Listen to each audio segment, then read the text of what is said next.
తెలంగాణ రాష్ట్రంలో కాంగ్రెస్ పార్టీ అధికారంలోకి వచ్చిన దగ్గర నుంచి సర్పంచులకు సంబంధించినటువంటి పెండింగ్ బిల్లులు కూడా ఇప్పటివరకు ఇవ్వలేదంటూ ఇప్పటికే సర్పంచులు బగ్గుమంటున్నారు. మాజీ సర్పంచులు రోడ్లు కావచ్చు, లేకపోతే అనేక బిల్డింగ్లలో వాళ్ళ సొంత నిధులు పెట్టుకున్నారు, కానీ ఇంతవరకు ప్రభుత్వం నుంచి డబ్బులు రాలేదంటూ కూడా మాజీ సర్పంచులు కావచ్చు, ప్రస్తుతం ఉన్న సర్పంచులు కావచ్చు, అందరూ బగ్గుమంటున్న పరిస్థితి కూడా ఉంది. ఒకసారి మాట్లాడే ప్రయత్నం చేద్దాం.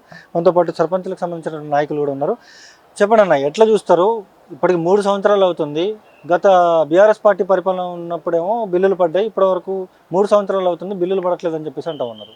అసలు ఎంత బిల్లులు రావాలి, ఏంటి అసలు ఈ కథ?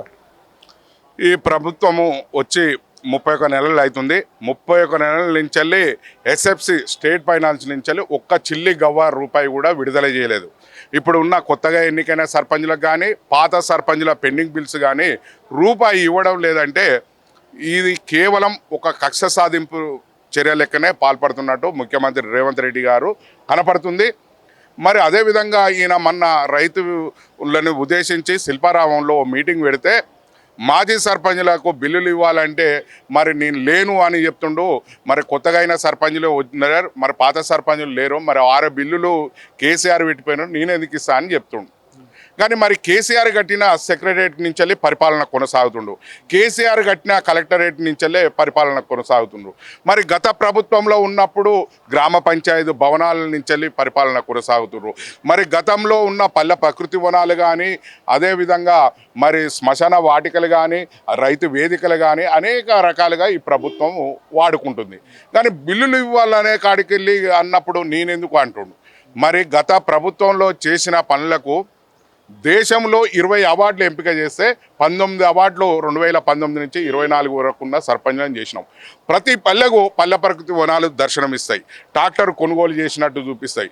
హరితహారం అయితే ఒక విప్లవం లాగా మొక్కలు నాటి అనేక రకాలుగా ఆదర్శంగా నిలిచినాం. అలాంటి అభివృద్ధి పనులు చేసిన వాళ్ళం మా బిల్లులు ఇవ్వమంటే గత ప్రభుత్వం గది అని చెప్పి 3 సంవత్సరాలు 31 నెలలుగా మమ్మల్ని ఇబ్బంది పెడుతుండు. మరి ఆయన బిల్లులు అడిగినప్పుడల్లా మమ్మల్ని అరెస్ట్ చేపిస్తుండు, నిర్బంధిస్తుండు. మరి అనేక మంది సర్పంచులు అప్పులు చేసి మరి అనేక మంది ఆత్మహత్యలు చేసుకుంటారు అని అనేక రకాలుగా ఈ ప్రభుత్వానికి తెలియజేసిన ఒక చెవిటోని ముంగట శంఖం ఊదినట్టు కండుండి ఒక గుడ్డోన్లాగా ప్రవర్తిస్తున్నట్టు ముఖ్యమంత్రి రేవంత్ రెడ్డి పరిపాలన కొనసాగుతున్నట్టు కనపడుతుంది. అలాంటి పాలనలో మరి మాకే మేము ప్రజలకు సేవ చేసిన వాళ్ళం ఇంత అన్యాయం చేస్తుండు ముఖ్యమంత్రి. ఇది ప్రజాప్రభుత్వం అంటాడు, ప్రజాపాలన అంటాడు.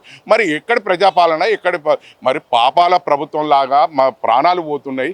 మరి ఇది పాపాల ప్రభుత్వం లాగా నడుస్తుంది. ముఖ్యమంత్రి గారికి మేము ఇప్పుడే చెప్తున్నాం, మీ మీడియా నుంచి వెళ్ళి మాకు చెప్పింది ఏంటంటే, మేము మాకు ఇంటికి వస్తే ఛాయ్ టిఫిన్లు పెట్టి తోలిస్తా అంటున్నాం. మీ ఛాయ్ టిఫిన్ ఏమొద్దు, మేము 14వ తారీఖు నాడు మీ ఇంటి దగ్గరికి వస్తాం, మేము ఇచ్చే వినతిపత్రం తీసుకో, మా సర్పంచుల సంఘం నుంచి మా సమస్యను మేము చెప్పుకుంటాం, మేము విని మా బిల్లులు న్యాయంగా ఉంటే మరి మాకు ఎంబీలు రికార్డ్ అయ్యి మరి ఏఈడీలతో చెక్ మెజర్ అయిన బిల్లులు మాకు చెల్లించి న్యాయం చేయి. కానీ నువ్వు ఇంటికి వస్తే టిఫిన్ పెట్టిస్తా, మేము చాయ్ దాపిస్తే తోలిస్తా అనేది కాదు సరైన మాట. ముఖ్యమంత్రి స్థాయిలో ఇది సరైనది కాదు.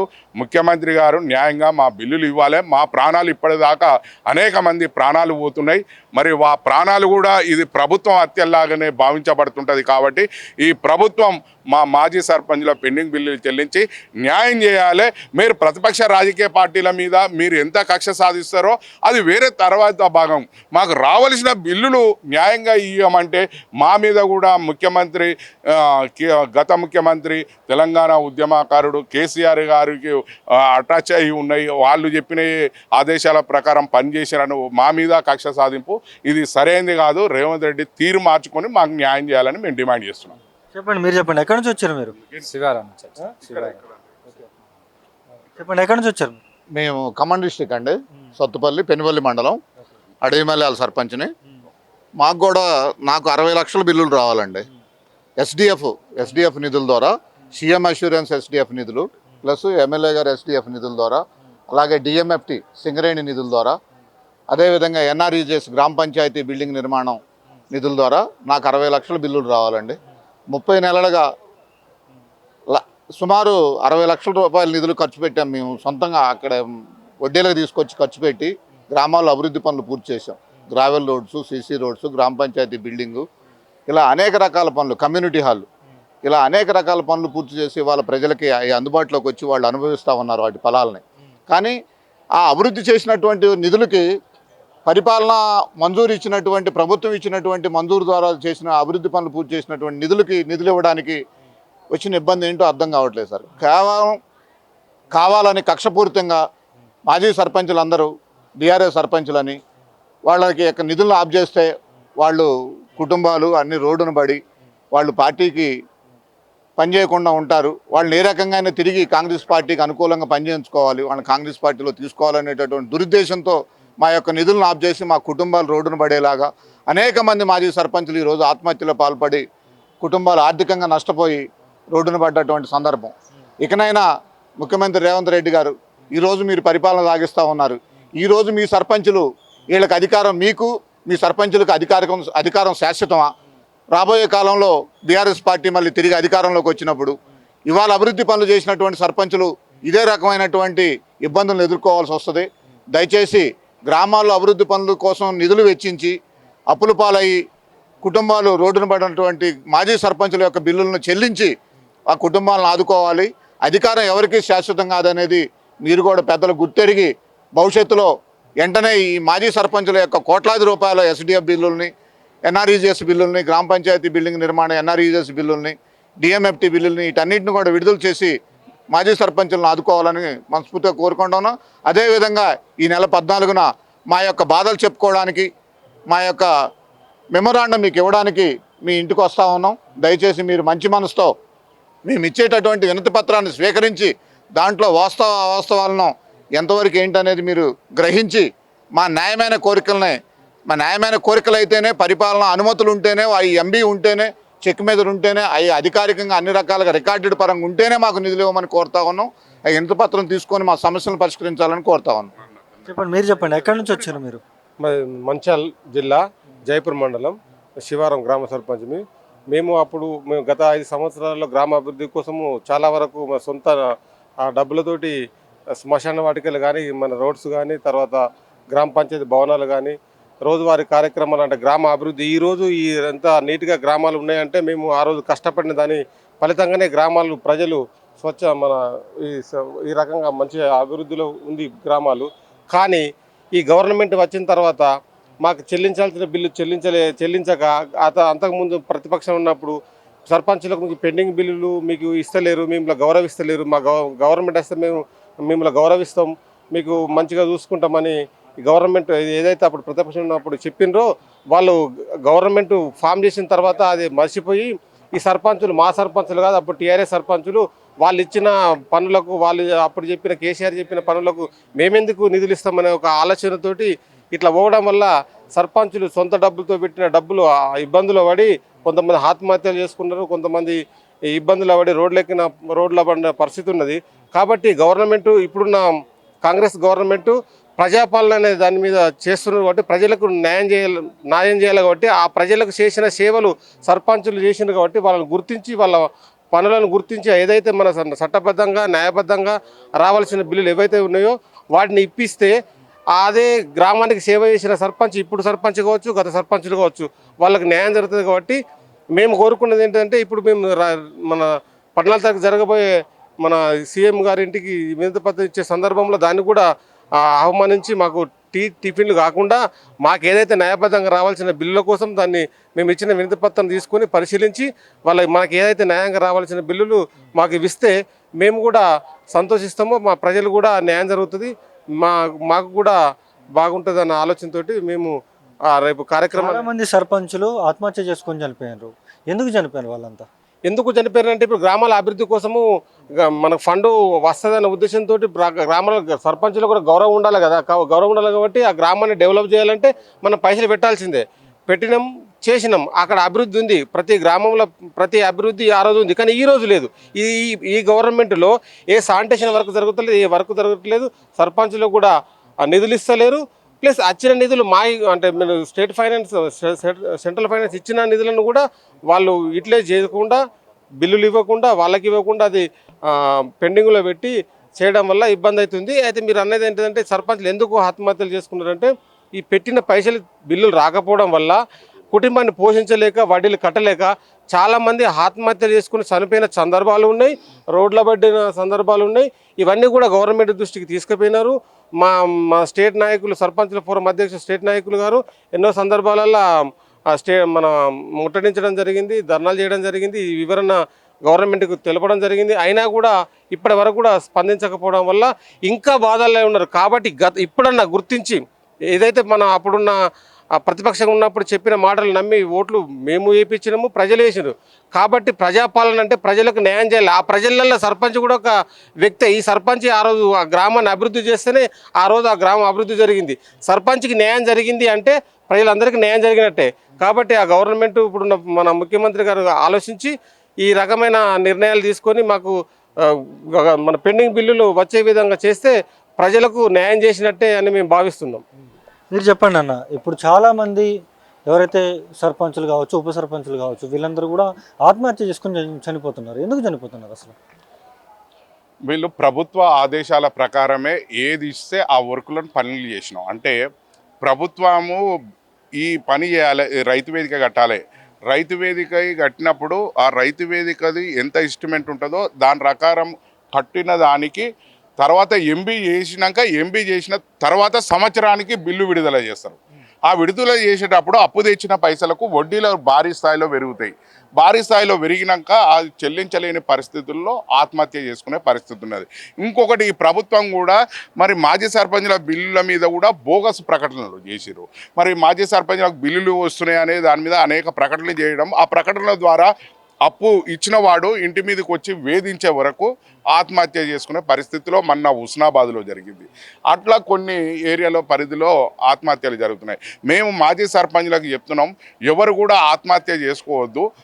పెండింగ్ బిల్లులు చెల్లించే వరకు ప్రభుత్వం చెల్లించే వరకు పోరాటం కొనసాగిస్తేందుకు సర్పంచ్ల సంఘం జాయింట్ యాక్షన్ కమిటీ ఆధ్వర్యంలో సిద్ధంగా ఉన్నాం. మేము ప్రభుత్వంపై పోరాడుతందుకు సిద్ధంగా ఉన్నాం అనే దాని మీద వారికి మనోధైర్యం కల్పిస్తూ అప్పుడప్పుడు మేము కూడా మరి ప్రకటనల ద్వారా కానీ ప్రభుత్వం ద్వారా కానీ తెరిచేటట్టు మేము మనోధైర్యం కల్పిస్తున్నాం. కానీ ఈ ప్రభుత్వము కూడా 31 నెలలు అవుతున్నది. మరి చేసిన మరి ఏమంటారు పనులు చేసిన వాటికి వడ్డీలు పెరిగిపోయినాయి. మరి ఆ వడ్డీలు చెల్లించలేని, అప్పు ఇచ్చిన దానికి అసలుకు వడ్డీ ఎక్కువ అయ్యే పరిస్థితి ఉన్నది. మరి అంత రూపాయలు వడ్డీకి ఎక్కువ అయినప్పుడు మరి చెల్లించలేని పరిస్థితిలో కొంతమంది మనోధైర్యం కోల్పోయి ఆత్మహత్య చేసుకునే పరిస్థితి ఉన్నది. కాబట్టి అది ముమ్మాటికి ప్రభుత్వమే హత్య చేయబడుతున్నది. చనిపోయిన కుటుంబానికి కూడా ఒక్క సర్పంచ్ ₹1 ఇవ్వాలి డిమాండ్ చేస్తున్నాం. మేము సర్పంచ్ల సంఘం జాయింట్ యాక్షన్ పక్షాన ఈ ప్రభుత్వాన్ని డిమాండ్ చేస్తున్నాం. లేని ఎడల మేము ఇక్కడ ఈ పాలకులను కానీ ఇక్కడ ఉన్న ప్రజాప్రతినిధులను కానీ రోడ్డు మీద తిరగకుండా చేస్తాం. ఇంకా త్వరలో మా బిల్లులు చెల్లించకపోతే, ఈ ఏడాది కాలంలో పూర్తి చెల్లించకపోతే ఆ పని మేము చేయవలసిన పరిస్థితి ఉంటుంది. మరి మేము ఇక్కడ సుమారు ఎంతమంది చనిపోయారు? ఎంతమంది సర్పంచులు ఇట్లా ఆత్మహత్య చేసుకొని అప్పులు కట్టలేక చనిపోయారు? ఈ ప్రభుత్వం వచ్చిన సంధి 8 మంది ఆత్మహత్యలు చేసుకున్నారు. క్లియర్గా రావాల్సిన బిల్లుల కోసం అనేదాన్ని. కొంతమంది భర్తలు ఉండి భార్యలు అప్పు చేస్తే భార్యలు కూడా కొంతమంది వరంగల్లో మొన్న ఒక అతను భార్య రవీందర్ అనే ఆయన భార్య మరి అప్పుల బాధతో హార్ట్ అటాక్ వచ్చింది ఆ సర్పంచ్ భార్య. ఇప్పుడు 6 గ్యారెంటీలు అమలు చేయట్లేదు ఈ కాంగ్రెస్ ప్రభుత్వం. మరి మీ సర్పంచుల బిల్లులు ఇస్తుందని మీరు అనుకుంటా ఉన్నారా? సర్పంచుల బిల్లులు ఇవ్వకపోతే మేము పోరాటంలో మరి సిద్ధమై అడుగడుగునా ఈ ప్రభుత్వాన్ని అడ్డుకుంటాం. ఈ ప్రభుత్వం గద్దె దిగే వరకు మేము పోరాటం కొనసాగిస్తాం. మేము వదిలిపెట్టేది లేదు. మా బిల్లులు ఇచ్చే వరకు మేము మా పోరాటం కొనసాగుతూనే ఉంటుంది. 6 గ్యారెంటీల మీద కూడా ప్రజలు కూడా ఆ రకంగానే ఉన్నారు. నీ కాంగ్రెస్ పార్టీని పాతాళం తీసి పాతాళంలోకి అంటే చూడు గుంత తీసి పాతాళం తొక్కే రోజులు ముంగట్నే ఉన్నాయి. నువ్వు ఏది మాట్లాడినా ఒక డైవర్ట్ పాలిటిక్స్ రాజకీయాలు మాట్లాడుతున్నావు. మొన్న ఖమ్మం పోయి కాళేశ్వరం ప్రాజెక్టు వల్ల భద్రాద్రి రాముడు కొట్టుకపోతాడు అని చెప్తుండు. ఒక పిచ్చి ముదిరినట్టు మాట్లాడుతుండు, పిచ్చోని లెక్క మాట్లాడుతుండు.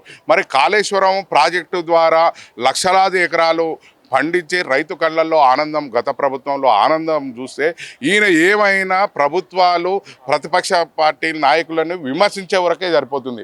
కాళేశ్వరం కూలేశ్వరం అంటాడు, కాళేశ్వరంలో 1,00,000 కోట్ల అవినీతి అంటాడు. మరి దాన్ని కడితేనే 1,00,000 కోట్లు అయినాయి. మరి 1,00,000 కోట్ల అవినీతి ఎట్లా అని నిన్న ప్రతిపక్ష నాయకుడు మరి ఈటెల రాజేందర్ గారు కూడా మాట్లాడిందంటే నీకు ఏదో బుద్ధి లేదని చెప్పి ప్రతిపక్ష పార్టీలు కూడా మాట్లాడుతున్నాయి.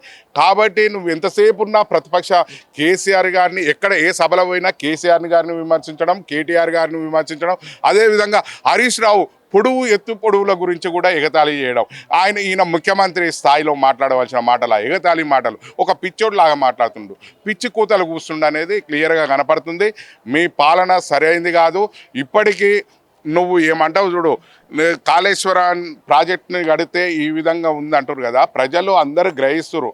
కాళేశ్వరం ప్రాజెక్టు తెలంగాణకు గుండెకాయ. కాళేశ్వరం ప్రాజెక్టు అనేది రైతు కళ్ళల్లో ఆనందం చూసిన చరిత్ర ఉన్నది.